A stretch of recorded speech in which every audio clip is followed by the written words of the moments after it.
Yo, y'all, Shawn Carter, the man we know as Jay-Z, HOV, Jigga, the God MC, he just did something at Yankee Stadium that literally broke the culture in half. 10,000 fans locked outside with tickets in their hand while 30,000 more got trapped inside a stadium going nuclear. The concert didn't even start until Monday when it was scheduled for Sunday. And when Jigga finally hit that stage, he offered up the most chaotic, most beautiful, most historic hip-hop night we have ever witnessed in our lives. The 4-hour delay? Legendary. The Pharrell speech at 2 in the morning? Career-defining. And whoever planned that security setup. Bro really thought locking out 10,000 paying fans on HOV's biggest night was a good idea? That's the move of somebody who wanted to test God himself. Before we get into it, like, subscribe, don't miss it, nah. Let me set the table real quick. Shawn Carter, Jay-Z, Hav, the Jigga Man, just closed out his 3-night 30th anniversary residency at Yankee Stadium in the Bronx, right in the birthplace of hip-hop. The run kicked off Friday, July 10th with the Reasonable Doubt Night, ran through Saturday, July 11th with the Blueprint Night, and was supposed to wrap Sunday, July 12th with a show he called Extra Innings. Instead, that final show didn't even touch the stage until 12:16 a.m. Monday, July 13th, after a 4-hour security nightmare. Whoever handled the crowd flow that night really thought they had it under control. They did not. Now, let's look at the receipts that show why the show is already in the history books. Let me take y'all through the quotes and moments that had that whole stadium in disbelief, and I must start with the man himself. When HOV finally walked out at 12:16 in the morning, the first thing out his mouth wasn't a bar, it wasn't a flex, it was an apology. He grabbed that mic and said, "I didn't want to start the music while there was a risk of people getting trampled. So, I apologize for the inconvenience, but I needed to make sure everyone was okay. I appreciate your patience. Tonight we're gonna have fun. I have surprises for you. I promise." Now hold up. Let that sink in. This is the God MC, 56 years old, $2.5 billion net worth, the man who could have bounced and said, "Catch me next tour," and he stood in front of 30,000 people and said, "Let's leave Jay outside. There are 10,000 people outside. I don't want to start the music and have people get trampled." Yo, when I heard that, chills. That's not just a rapper, that's a leader. Whoever ran security really made the Jay-Z do their job for them at midnight. Embarrassing. Consequence. Then Jay dropped this one that shut the internet down. When some blogs kept calling him a sellout for his Target deal and the anniversary tour pricing, on the Reasonable Doubt Night he said on that stage, plain as day, "They say I sold out. Yeah, I did sell out. 3 nights. I sold Yankee Stadium the hell out. Bro, Bureau. That's a Hall of Fame line. That's a t-shirt. That's the kind of clapback that ends careers on the other side." And the same night he'd already fired a subliminal off after politics as usual. "I don't listen to Twitter activists. They type, and I laugh at them / it's really no comparison." Nah, that's the confidence of a man who's already won. His critics really thought they were shaking him? He turned their whole rant into merch. Complex. Now let's talk Pharrell, because when Skateboard P walked out in that blue suit around 2:15 a.m. with Pusha T and Malice, the Clips, together, on a Jay-Z stage, in Yankee Stadium, in the middle of the night, the whole world lost it. Pharrell delivered a full-on speech about HOV's legacy before they touched grindin'. And the story he told? He said Pharrell almost gave the grindin' beat to Jay-Z, but Pusha T had 15 minutes to get to the studio or lose the chance forever. 15 minutes. That's the margin between us not getting clips and us not getting grindin'. When I heard Skateboard tell that story on stage at 2:15 in the morning with Malice standing right next to Pusha, I had to sit down. That's hip-hop lore in real time. Anybody who left the stadium early really missed a movie. Facebook/hot new hip-hop. And then Rihanna, y'all. Rihanna, Robin Fenty herself, the woman who hasn't dropped a studio album since 2016, the most requested return in modern music, walked out in impeccable style to perform Run This Town with HOV, then flipped straight into her own "Bitch Better Have My Money." When I saw Riri come out I was like, nah, this is different. She barely does anything public, and she came out for HOV at 2 in the morning. That's the kind of loyalty money literally cannot buy. Every artist begging Rihanna for a feature really has to watch her pop out for Jay-Z and eat it. Rolling Stone. Then Queen Bey. Beyoncé Giselle Knowles Carter. On night 1, she came out for Can't Knock the Hustle, the very first song of the whole 3-night run, after opening the show with a video of her literally cutting Jay's hair backstage. Domestic. Intimate. That set the tone for everything. Then on the extra innings night, she came back to perform Drunk in Love with him, transitioning through Tom Ford and Partition. And their daughter Blue Ivy Carter played the piano during Feelin' It on night 1. 3 generations of Carter energy on stage in one weekend. When I saw Blue on those keys, man, I got emotional. That's family. That's legacy. All these industry plants trying to say the Carters are done? They just did the biggest hip-hop show ever together. Say less. Complex.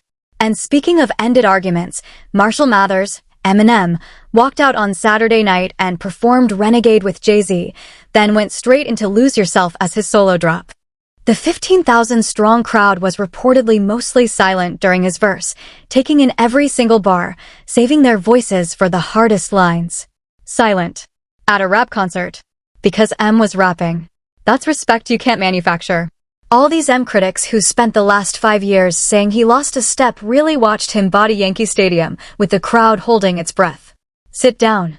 CBS Mornings/Facebook. And Nasir Jones, Esco, the God's son, came out on the Reasonable Doubt night. 20-something years after their beef almost split hip-hop, Nas stood next to HOV to do both versions of Dead Presidents, then went into his own The World Is Yours and New York State of Mind. When I heard the opening notes of The World Is Yours at Yankee Stadium, in the Bronx, from the man himself, with Jay-Z standing right there, I felt goosebumps. Anybody who still thinks that beef was more important than what these two are doing now for the culture is deeply confused. Rolling Stone. Now that we got the receipts, let's connect the dots because the timeline of this whole thing tells a bigger story than any single quote. That opening video? Dropped exactly when the Dynasty intro kicked in, Bey cutting HOV's hair right before he puts on the helmet. That's not just a cute clip, that's the same visual language he's been building since in my lifetime. Remember that haircutting moment? Happened seconds before the lights turned red and 30,000 people ran back to their seats trying to charge dying phones. That timing was surgical. Whoever booked the visual team deserves a raise. That freestyle he dropped on night 1? Went up the same day the Target boycott drama was trending. Same day. He didn't wait a week. He didn't do a press release. He addressed his critics from the stage in front of 45,000 people and every camera in the industry. And the Push 'em Alice moment? Happened while the clips are literally in the middle of their biggest reunion year in a decade. Their album with Pharrell just went nuclear this summer, so bringing them out on Jay's biggest stage was a business handshake dressed up as a hip-hop moment. Nobody's talking about it that way, but that's what it was. 2 catalog empires cross-promoting each other at 2 a.m. Anybody sleeping on Jay-Z as a businessman really doesn't understand chess. Complex. And the delay, that 4-hour delay, that's the part everybody's arguing about. Here's what actually happened. At 9:50 p.m., entry was halted for safety reasons. At 11:40 p.m., another announcement went out saying they were still working to admit people. Finally, at 12:16 a.m. Monday, the music started. For hours and change. And here's the part nobody's mentioning. The second night, that Saturday Blueprint show, sold 45,832 tickets, breaking the all-time Yankee Stadium concert record set the night before. So we're talking 3 consecutive nights of record-breaking demand, and the operations team wasn't ready by night 3. That's not on HOV. That's on infrastructure. The critics blaming Jay for the delay really thought a 56-year-old rapper personally runs stadium gates. Come on now. Complex. The past beef context matters too. Look at who showed up. Nas, who once had bars aimed directly at HOV's head. Jay-Zo, who fell out with Jay years ago and reunited on that stage. Memphis Bleak, the little brother who's been ride or die. Slick Rick, the OG who paved the whole New York storytelling lane. Alicia Keys, who did Empire State of Mind with him back in 2009 and just kept the family alive. Every single one of those guests is a story of a relationship Jay maintained, repaired, or elevated over 30 years. No other artist in hip-hop has that Rolodex. Not Drake, not Kendrick, not Kanye, none of them. That's not a coincidence. That's culture building at the diplomat level. Any executive who thinks streams and TikTok trends beat 30 years of real relationships really doesn't understand this business. The fader. But here's where it gets even more interesting, because when you go forensic on this show line by line, moment by moment, the hidden layers are wild. Now check this out. Nobody's talking about the grind-in beat pattern on stage at 2:15 a.m. That song was picked on purpose. Grind-in is 4/4 minimalist, one of the coldest, sparsest beats in hip-hop history. And HOV placed it deep in the set list right when the atmosphere outside the stadium had gone dead silent, the whole neighborhood asleep, the sky already turning. That specific song at that specific hour weaponized the eeriness of the moment. The Neptunes produced Grindin' has this signature knock, that lunch table beat, and hearing it echo through an empty Bronx at 2 in the morning turned the whole stadium into a cathedral. Whoever thought Jay just picked songs at random really needs to study his catalog again. That was calculated theater. Now zoom into the setlist structure.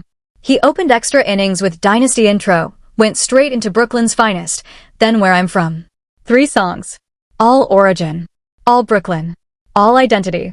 Then he pivots to Dirt Off Your Shoulder, Blueprint era. Then you don't know.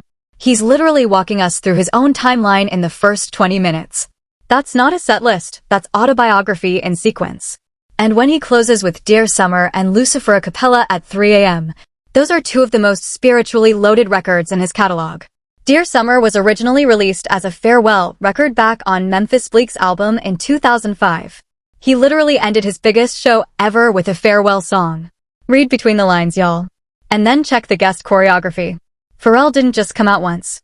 He came out for a 5-song block. Excuse me, miss, La La La, I Just Wanna Love You, Give It To Me, Frontin', and Allure, before bringing clips out for Grindin'.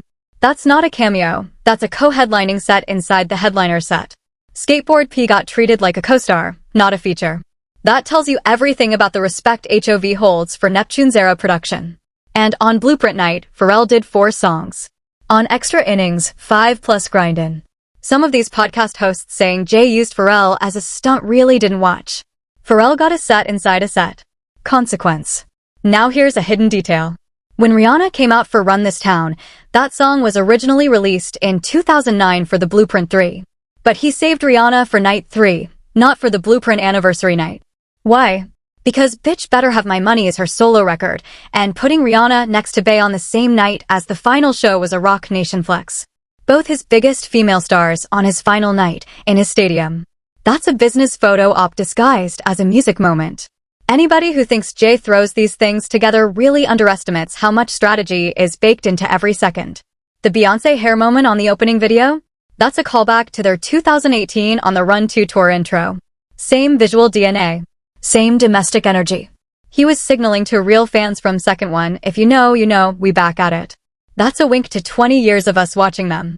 Now, let's see how the media covered this, because the framing is where the mainstream narrative starts trying to shape your opinion.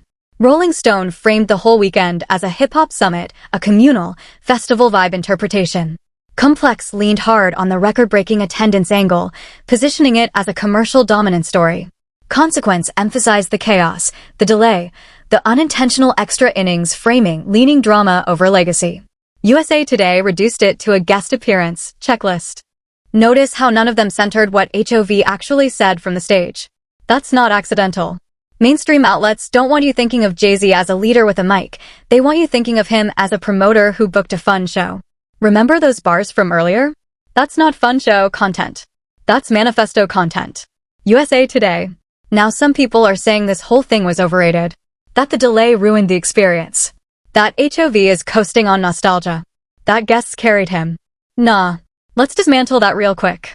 If guests carried him, why did the 15,000 people that stayed for Blueprint go silent during Renegade even though M was killing it? Because they were locked in on the moment, not on who was there. And if he was coasting on nostalgia, why did he open with Dynasty intro, a deep cut most casuals don't even know? The nostalgia argument only works if you've never actually studied his set lists. The people defending the he needed guests take are the same folks who think collaboration equals weakness. In hip-hop, calling in your circle is called respect. Any critic still on that tired take really needs to update their playbook. But here's what nobody is talking about, and this is the forbidden take. This whole 3-night run wasn't just a concert series. It was a soft launch of the next Jay-Z era. Everybody's focused on the chaos, the guests, the set lists. Here's the real story. HOV is systematically rebuilding the infrastructure for a brand new album run, and this residency was the tour test run before the announcement. Think about it. He's already got fall shows locked in Tottenham Hotspur Stadium in London on September 4th, Stade de France in Paris on September 10th, and SoFi Stadium in Los Angeles on October 23rd. Those aren't legacy shows. Those are the biggest venues on the planet. You don't book Tottenham, Stade de France, and SoFi for a nostalgia lap. You book those to launch a global campaign. Consequence. Here's what they won't tell you. Every rapper who's tried to do a farewell or legacy run recently has ended up releasing new music afterward. Kanye did the Yeezus tour, then dropped new material. Drake ran his It's All a Blur tour, then dropped. Nas did his Illmatic anniversary run, then went into King's Disease. It's a pattern. And HOV just did the biggest legacy run in hip-hop history. You think he's ending on a farewell song called Dear Summer at 3 a.m. without a plan? That was a signal. That was him saying the old summer is dead, a new one is coming. Those Twitter activists really thought they were reading him? He's 10 moves ahead. Remember the Target line? I don't listen to Twitter activists. That's not just a clapback. That's Jay declaring he's operating outside of internet approval. That's the confidence of a man who knows his next move is bulletproof. And every business decision he's made in the last 18 months, Rock Nation brunch expansion, the NFL partnership deepening, the Bacardi cash out, the Book of HOV Brooklyn Library exhibit, those aren't retirement moves. Those are throne consolidation moves.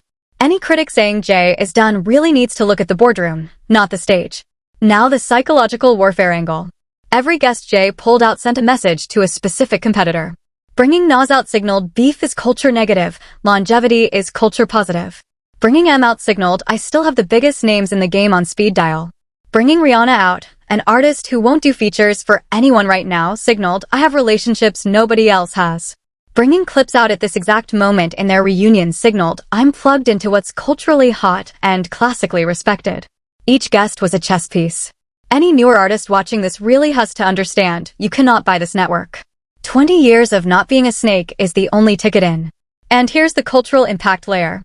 This is the end of the era where rappers pretend they don't have peers. Every next-gen artist watching this, every 21 Savage, every Central C, every Lil Baby, every Drake, they saw what a real hip-hop summit looks like. Not a beef, not a diss, not subliminals on wax. A community. Jay-Z just reset the standard for what it means to be a legend. You're not a legend because you sold streams. You're a legend because when you call, the culture answers. Any rapper still doing subliminal-only careers really got exposed by this weekend. And that's the truth they won't tell you. This wasn't a concert. It was a coronation. So what happens next? Let me lay out 3 scenarios because HOV's next moves are gonna reshape the whole industry.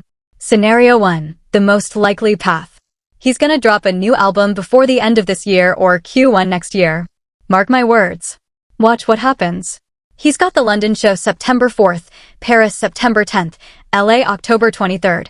Somewhere between those 3, he's dropping either a full project or a lead single with visuals. When that happens, every legacy rapper in his lane is gonna be scrambling to respond. And the critics who spent 5 years saying HOV is retired are gonna have to eat every single word. The silence from those Twitter activists is gonna be loud. Every blog that wrote his career off is gonna delete tweets. It's already over for them. If he drops that album, the sales cycle is gonna break records because the pent-up demand after the Yankee Stadium residency is at all-time high. He's got 45,000 plus people PR night physically screaming for new content. Every one of those attendees is gonna buy the album, stream the album, and drag their friends to the album. His competitors are not ready for what's about to happen. Any rapper releasing in the same window really has to pray HOV takes his time. Scenario 2, the alternative path. If HOV doesn't drop an album, he's gonna pivot into a business power move that makes the Bacardi cash out look like small change. Watch him make a play for an NFL ownership stake, or a full major label acquisition, or a streaming platform launch. He's already partnered with Rock Nation Sports, he already runs the Super Bowl halftime shows via NFL partnership, and he's got the capital and the brand equity to buy something massive. When that announcement drops, every legacy artist trying to compete is gonna look small. Because the game already moved past who can rap the best, the game is now who owns the platform. And Jay's about to plant his flag on a platform. His business competitors really can't keep up with the rate he's compounding. Scenario 3, the industry impact. Whatever HOV does, this Yankee Stadium residency is gonna be the moment historians point to as the death of the streaming-only rap era. Because streaming-only rap doesn't fill Yankee Stadium 3 nights in a row. Streaming-only rap doesn't pull Rihanna out of retirement for a cameo. Streaming-only rap doesn't get Eminem, Nas, and Pharrell on the same weekend. This show proved that physical, live, cultural presence is worth more than a billion streams. And every artist chasing streams-only strategies is watching their model die in real time. 5 years from now, people will look back at Extra Innings as the moment the culture course-corrected. Every A&R still trying to build algorithm rappers is watching the ground shift under them, and there's nothing they can do about it. And bigger than that, this is the moment HOV officially cemented himself as the Michael Jordan of rap. Not Muhammad Ali. Not James Brown. Not any of those old comparisons. Michael Jordan, because MJ was the first athlete to become bigger than his sport, and HOV just became the first rapper to become bigger than his genre. When he walked out at midnight with 30,000 people waiting and no complaints, no boos, no walkouts, that's Jordan energy. That's I have the game in my palm energy. Anybody thinking Kendrick or Drake or Cole is on HOV's tier really watched this weekend and had to sit in silence. It's a different weight class. It's not close. Whatever happens next, album, business move, another tour, all three, one thing's clear. The rest of the industry already lost. Thanks for watching. If you enjoyed uncovering the real story, smash that like button and hit subscribe so you never miss when we expose what everyone else is too scared to say. Ring that bell for notifications. And if you want more truth bombs like this, click on one of these videos next. Trust me, you'll want to see what we found.